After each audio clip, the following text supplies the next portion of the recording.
할렐루야, 모두 평안하시죠? 오늘 주님의 날입니다. 우리 함께 주님을 예배하겠습니다. 먼저 기도하겠습니다. 할렐루야, 하나님, 오늘도 우리와 함께 하여 주시옵소서. 우리가 각처에서 예배하지만 신령과 진정으로 예배할 때 우리의 예배를 받아주시고 우리가 한마음 한뜻으로 주님께 나아가오니 주여 우리가 드리는 영광을 받아 주시옵소서. 사회가 코로나 때문에 많은 아픔과 어려움들이 생기고 있습니다. 하나님, 그것이 우리의 죄악 때문이라면 주님 우리를 용서하여 주시고 하나님 참다운 회개로 주 앞에 나아갈 때 우리를 고치고 치유하여 주시고 특별히 이 사회가 회복될 수 있도록 모든 삶이 회복될 수 있도록 주님 도와 주시옵소서. 그로 말미암아 하나님의 살아계심이 나타날 수 있도록 주님 역사하여 주시옵소서. 오늘도 말씀하실 하나님을 찬양합니다. 살아계신 예수 그리스도의 이름으로 기도합니다. 오늘 우리에게 주시는 본문 말씀은 빌립보서 1장 27절에서 28절입니다. 오직 너희는 그리스도의 복음에 합당하게 생활하라. 이는 내가 너희에게 가보나 떠나 있으나 너희가 한 마음으로 서서 한 뜻으로 복음의 신앙을 위하여 협력하는 것과 무슨 일에든지 대적하는 자들 때문에 두려워하지 아니하는 이 일을 듣고자 함이라. 이것이 그들에겐 멸망의 증거요 너희에게는 구원의 증거니 이는 하나님께로부터 난 것이라. 빌립보서 1장 27절에서 28절 말씀입니다. 영화 베테랑에서 형사로 분한 황정민 배우가 뒷돈을 받은 것으로 의심되는 형사에게 했던 대사입니다. 야, 우리가 돈이 없지 가오가 없냐? 에? 수갑 차고 다니면서 가오 떨어지는 짓 좀 하지 마. 어색하네요. 여기서 가오는 폼을 일컫는 속어입니다. 여러 가지 의미를 갖는데 가장 기본적인 의미는 어떤 동작을 취할 때 어떤 몸의 형태를 의미합니다. 특히 스포츠에서 이 폼이 좋고 나쁘고는 선수의 운동 능력을 표현하는 표현으로도 쓰여집니다. 예를 들어서 와, 요새 손흥민 폼이 아주 최고야. 너무 잘해. 근데 동료 알리는 폼이 너무 떨어졌어. 그래서 주전에서 밀려났잖아. 이 대화에서 보이는 폼은 단지 유니폼 입은 어떤 모습, 공을 차는 어떤 자세, 이런 멋있다 이 의미가 아니라 그런 어떤 외형적으로 드러나는 것 안에 있는 운동 능력, 그 사람의 어떤 자질, 이런 모든 것을 표현하는 의미입니다. 아까 소개한 영화에서 폼은 그 가오라고 표현된 폼은 주로 삶의 자세나 태도에서 나오는 멋짐을 의미합니다. 가오 빠지는 짓 좀 하지 마 라는 이 표현은 쉽게 말하면 모양 빠지는 것 좀 하지 말자. 수갑찬 경찰로서 최소한 부끄러운 짓은 좀 하지 말자. 그래 좀 그렇게 생활하자. 이런 의미입니다. 오늘 본문 말씀의 가장 핵심은 복음에 합당하게 생활하라 라는 이 한마디에 담겨 있는데요. 이 메시지 또한 복음을 위해 가오 떨어지는 짓 좀 하지 말자 이렇게 쉽게 표현할 수 있습니다. 두 가지인 거죠. 하나는 운동선수에게 대입했던 폼이라는 의미처럼 복음의 능력을 우리가 유지해야 된다는 것입니다. 폼을 유지해야 된다는 거예요. 복음에 합당한 폼을 늘 유지하면서 살아가야 된다. 그러니까 첫 번째고, 두 번째는 영화 대사처럼 우리가 복음을 전하는 사람으로서 최소한 부끄러운 짓은 좀 하지 말자. 부끄럽지 않게 살자. 이런 의미입니다. 지금 우리가 서신서를 읽고 있는데요. 서신서는 교리 부분과 윤리 부분으로 나눠져 있죠. 근데 이 윤리적인 영역은 그냥 일반적인 도덕책과는 좀 사뭇 다릅니다. 그래서 읽다 보면 지금 우리의 어떤 윤리 기준과 좀 다른 세상의 윤리 기준과는 좀 다르다라는 느낌을 갖는 구절들을 만나게 됩니다. 왜 그러냐면 성경은 그 두 가지 어떤 분명한 기준을 갖고 쓰여져 있는 책이기 때문에 그렇죠. 첫 번째는 하나님의 진리가 기준이 되죠. 그리고 두 번째는 성경은 지필 목적이 아주 분명해요. 한 가지 목적을 위해서 그렇게 쓰여져 있습니다. 그래서 성경의 윤리적인 명령은 먼저 하나님의 기준에 맞춰져 있습니다. 데살로니가전서 4장 1절입니다.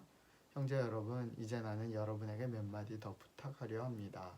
우리는 여러분에게 하나님을 기쁘시게 하며 살아가도록 가르치셨습니다. 여러분이 우리에게 배운 대로 살고 있다는 것을 알지만 주 예수님 안에서 다시 한번 부탁드립니다. 앞으로도 더욱 열심히 그렇게 살아가십시오. 여러분, 성경의 윤리적인 요구는요, 우리가 잘 아는 것처럼 하나님을 사랑하고 이웃을 사랑하라, 그 명령의 실천이죠. 근데 이 하나님을 사랑하라라는 것은 세상 윤리에는 없는 부분인 거예요. 그게 이 본문에서는 하나님을 기쁘시게 우리가 살아야 된다, 그렇게 윤리적인 삶을 지향해야 된다라고 말씀하는 거죠.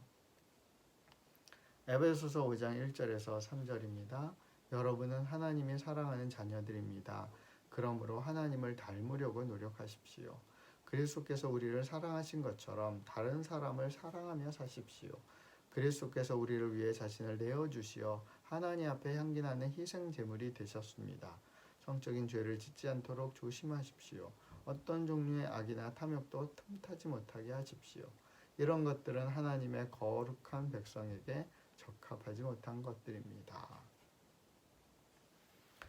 이 말씀처럼 기독교 윤리는 하나님과의 어떤 사랑의 기반을 둔 사랑의 표현입니다.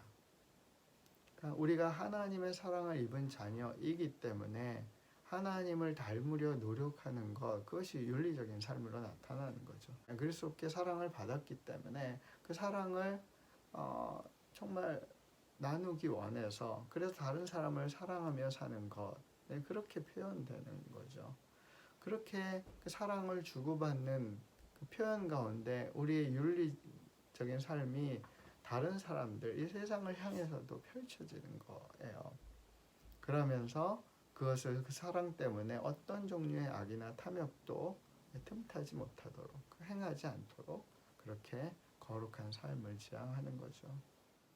두 번째, 성서 속 윤리적인 교훈들은요, 성경의 집필의 가장 큰 목적인 복음을 위하여라는 지향점을 갖습니다. 그렇기 때문에 성경의 윤리적인 교훈들은 오늘 본문 말씀의 핵심 내용인 복음에 합당하게 생활하라 라는 이 말씀을 기준으로 할 때 대부분 납득될 수 있고 이해될 수 있는 내용들입니다. 그리스도의 복음을 믿는 이들에게 모두 요구되는 게 뭐죠? 그것은 복음에 증인된 삶을 사는 거죠. 근데 그게 단지 말로만 되는 게 아니라 복음이 왜 진짜 기쁜 소식인지 증명할 필요가 있죠.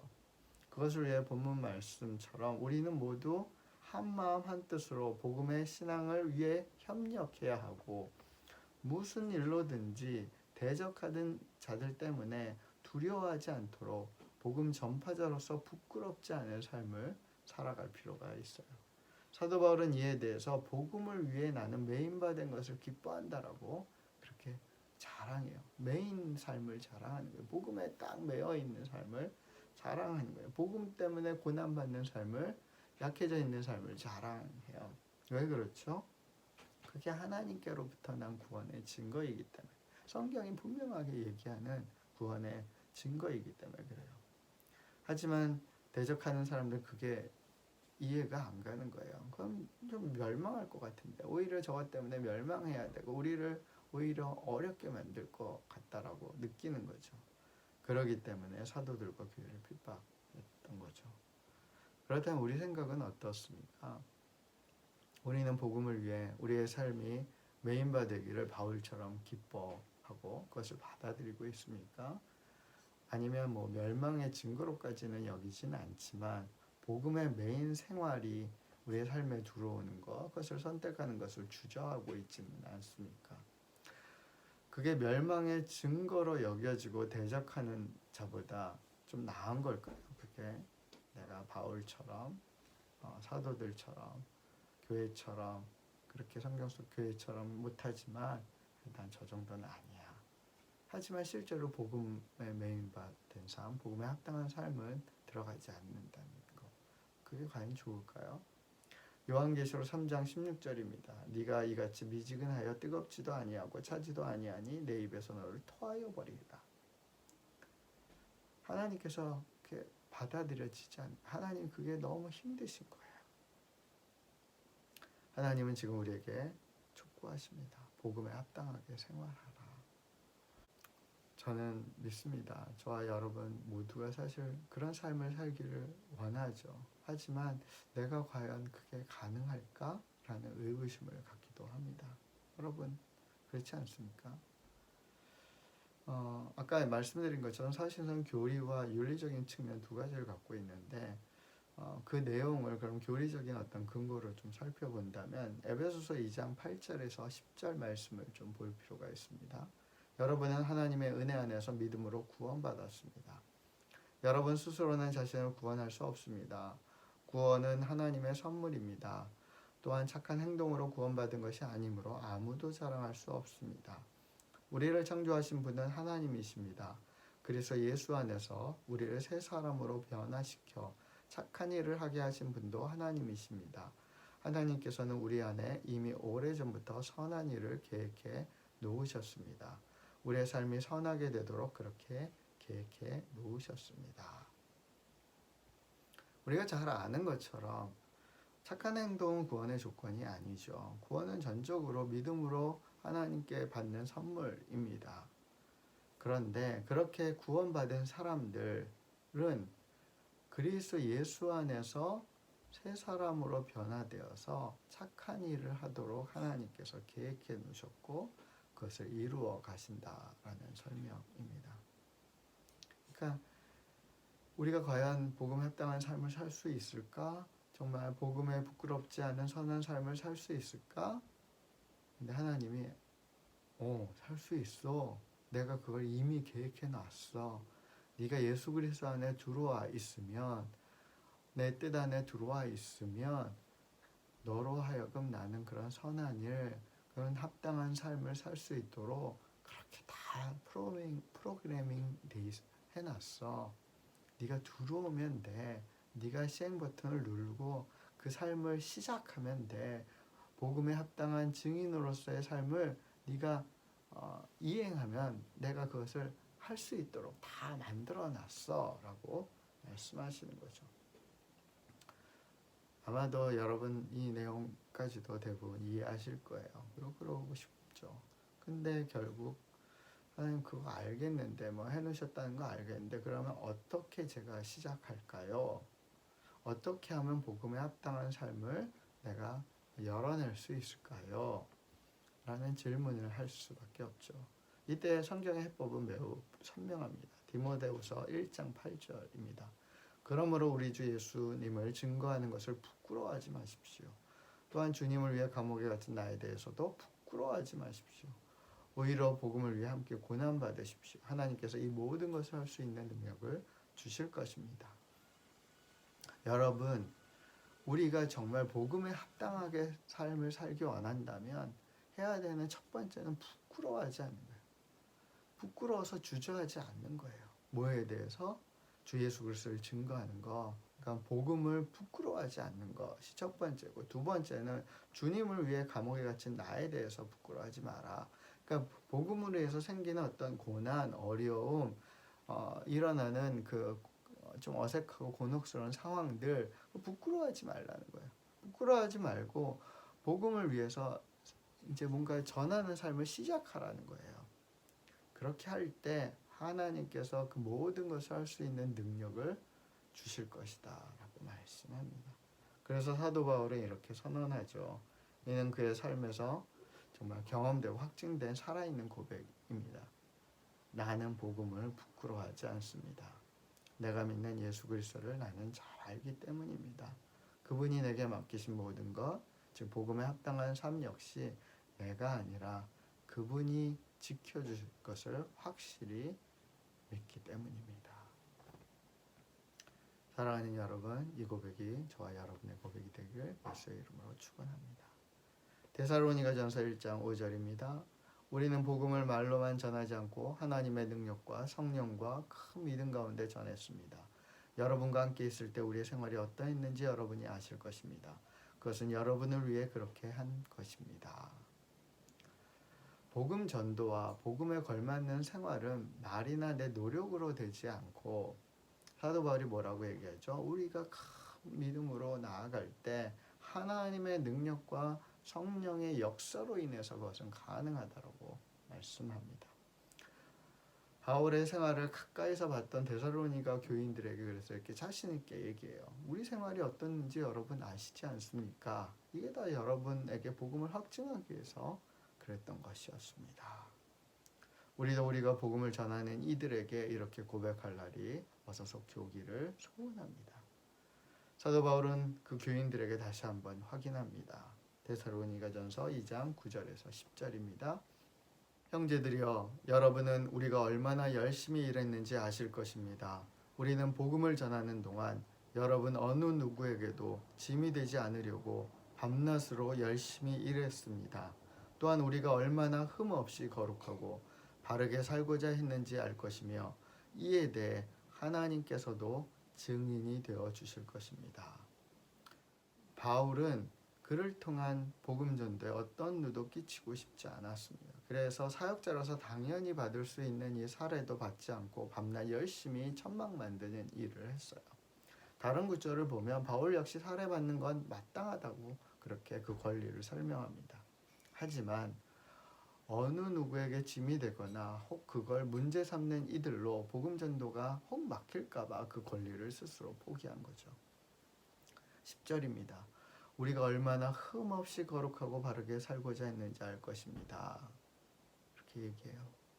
근데 이게 얼마나 확실하냐면 이에 대해 하나님께서 나의 증인이 되어 주실 것입니다. 정말 놀라운 말씀이죠. 참 이런 면에서는 참 사도 바울이 너무 대단하고 놀라운 것 같습니다.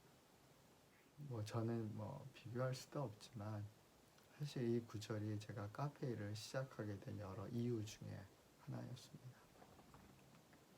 목회자로서 사례비 받는 거 저는 거절하지 않고 싶고 좋아요. 하지만 그것이 교회 형편에 누가 된다면 내려놓을 수 있는 거죠. 대부분 사회 구성원들이 밤낮 없이 일하는 한국 사회에서 저도 열심히 일하고 싶었어요. 왜냐하면 그런 대상에게 설교하고 말씀을 전하면 한편으로는 어려움이 있는 거죠. 그리고 그 듣는 분들한테 피드백을 들으면서 목사들의 설교들이 너무 현실과 동떨어져 있고 그것을 잘 모른다라고 말씀하시기 때문에 더욱더 그러했습니다. 제가 증거하는 복음 말씀이 제 생활 때문에 제한받거나 거부되는 것을 원치 않습니다. 할 수만 있다면 저도 바울처럼 흠없이 거룩하고 바르게 살고 싶습니다. 이번에 카페가 교회를 품는 리모델링을 하면서 동네 분들이 우리 카페가 문을 닫는 거 아닌가 많이 걱정해 주시고 오셔서 격려도 해주시고 많은 칭찬도 해주셨어요. 그게 저는 참 감사하고 힘이 되더라고요. 근데 그것을 넘어서 이게 일종의 사인처럼 다가왔어요. 어쩔 수 없는 상황 때문에 교회 공간을 접고 카페로 들어와서 이제 예배하고 모이겠지만 이게 복음의 통로로 우리가 새롭게 세워질 수 있는 계기가 될 수 있겠다라는 것을 느꼈습니다. 코로나19가 좀 진정되고 카페에서 다시 예배가 시작된다면 주변의 많은 사람들에게 제가 목사인 것과 또 우리 샘교회가 알려지게 되고 그것은 저와 샘교회가 좀 더 복음을 증거할 수 있는 많은 기회를 얻게 된다는 의미입니다. 제가 이미 기능적으로 좀 가득 차 있는 커피 서빙 공간을 굳이 바 테이블을 만들려고 하는 까닭도 그렇습니다. 제가 일할 때 손님과 좀 더 많이 대화하고 또 원하면 상담해드리고 복음을 전할 수 있는 그 기회를 얻기 위함입니다. 이 카페 공간이 정말 복음에 합당한 복음을 전할 수 있는 공간으로 그렇게 발전되어 가기를 간절히 소원합니다. 여러분, 복음에 합당한 삶은 분명 우리의 힘만으로는 되지 않습니다. 우리의 노력만으로는 되지 않습니다. 성경이 얘기하는 것처럼 여기엔 하나님의 능력과 성령의 역사가 개입될 때 그것은 가능한 일입니다. 하지만 그럼에도 불구하고 오늘 살펴본 많은 구절들은 우리의 역할도 있다라고 확실하게 설명하십니다. 첫째는 하나님을 신뢰하는 것입니다. 하나님께서 그 모든 것을 가능케 하실 것이라는 것을 믿는 것이죠. 둘째는 우리가 복음을 부끄러워하지 않는 것입니다. 복음을 전함으로 말미암아 파생되는 여러 가지 상황들, 그 어색함들, 그 부담들, 또 관계의 좀 어려워짐들, 그로 말미암아서 우리가 있게 될 피해나 어떤 고난들, 그런 것들을 부끄러워하지 않는 것. 그것이 두 번째고요. 세 번째는 우리에게 주어진 일을 성심껏 하는 것입니다. 최선을 다하는 거죠. 이렇게 우리가 우리에게 주어진 역할을 다할 때, 믿음으로 역할을 다할 때 하나님의 놀라운 역사가 우리의 일상이 되는 그런 은혜를 경험하게 될 것입니다. 디모데후서 4장 5절에서 8절입니다. 그러나 그대는 항상 자신을 돌아보며 고난받는 것을 두려워하지 마십시오. 복음을 전하는 일에 힘쓰며 하나님의 종으로서 해야 할 일을 꿋꿋이 하십시오. 나는 이미 하나님께 내 삶을 바쳤고 이제는 이 땅을 떠날 때가 되었습니다. 나는 선한 싸움을 싸웠고 내가 달려가야 할 길도 끝났으며 믿음도 지켰습니다. 이제 내게는 영광의 멸관을 받는 일만 남았습니다. 그 멸류관은 하나님과 함께하며 의롭게 살았다는 표시로 주시는 상입니다. 주님이 바로 정의의 재판관이시기 때문에 마지막 그날에 주님은 내게 멸류관을 주실 것입니다. 또한 나뿐 아니라 주님이 다시 오시기를 간절한 마음으로 기다리는 모든 사람들에게도 주실 것입니다. 이는 믿음의 선배인 우리 바울의 고백입니다. 우리 역시 복음 전도에 힘쓰고 우리에게 주어진 일들을 믿음과 성실로 다해갈 때, 복음에 합당한 삶을 살기 위해서 살면서 믿음으로 선한 싸움을 다할 때 하나님께서는 우리에게도 영광의 멸관을 주실 것입니다. 예전에 이 말씀 보면서 천국 가면 됐지 무슨 멸관은 큰 의미가 있을까? 이런 생각을 했는데 설명을 보니까 그 멸관은 하나님과 함께하며 의롭게 살았다는 표시로 주시는 상이라고 설명합니다. 여러분, 믿음의 많은 사람들 앞에서 하나님께서 사랑하는 누구야? 네가 나와 함께 했고 그렇게 의롭게 살고 복음에 합당한 삶을 살았구나. 야, 잘했어. 너 최고야. 하고 이 멸관, 이 상을 주신다면 천국에서 딴 게 뭐가 필요하겠습니까? 하지만 그렇게 영광스럽고 명예스러운 그러한 이름을 얻는다면, 그렇게 인정을 받고 하나님께 영광을 얻는다면 이보다 더 자랑스럽고 놀라운 일은 없을 것입니다. 사랑하는 형제 여러분, 우리 모두 이 영광의 멸관을 얻기를 원합니다. 그것을 위해서 복음에 합당한 삶을 살게 되는 저와 여러분이 되길 예수의 이름으로 축원합니다. 우리 함께 기도하겠습니다. 사랑하는 하나님, 하나님께서 우리를 너무 사랑하셔서 우리가 믿기만 해도 구원하실 뿐 아니라 예수 그리스도 안에서 하나님을 닮아가며 또 그 복음에 합당한 삶, 선한 삶을 살 수 있도록 모든 능력과 또 모든 것을 계획해 놓으신 것을 믿습니다. 하나님, 우리의 삶 가운데 그것이 시작될 수 있도록 우리에게 맡겨진 일들을 먼저 우리가 시작하게 하여 주시옵소서. 하나님을 믿고 복음을 부끄러워하지 않고 복음을 들고 나아가는 우리에게 주어진 일들을 성심껏 해내는 그런 삶을 우리가 시작하게 하여 주시옵소서. 우리가 그 일을 시작할 때 성령이여 역사하여 주시고 성령이여 우리를 위해 중보하시고 우리를 도와주셔서 그 일을 그 선한 일을 완성케 하여 주시옵소서. 우리 사랑하는 지체들 그 교회들이 그 복음에 합당한 삶으로 살아가는 그런 삶이 열리기를 간절히 소원하고 기도합니다. 원컨대 하나님 코로나로 인해서 어려워진 이 사회 속에서 주님 치유하시고 회복하실 뿐 아니라 하나님 그 회복되는 과정 가운데 복음이 선하게 선포될 수 있도록 하나님 교회가 잘못한 일들은 회개하고 하지만 또 교회가 해야 될 일들은 마땅히 신실하게 해나갈 수 있도록 주님 이끌어 주시옵소서. 주님을 찬미하며 살아계신 예수 그리스도의 이름으로 기도합니다. 사랑하는 여러분, 우리 복음에 합당한 삶을 삽시다. 영광의 멸관을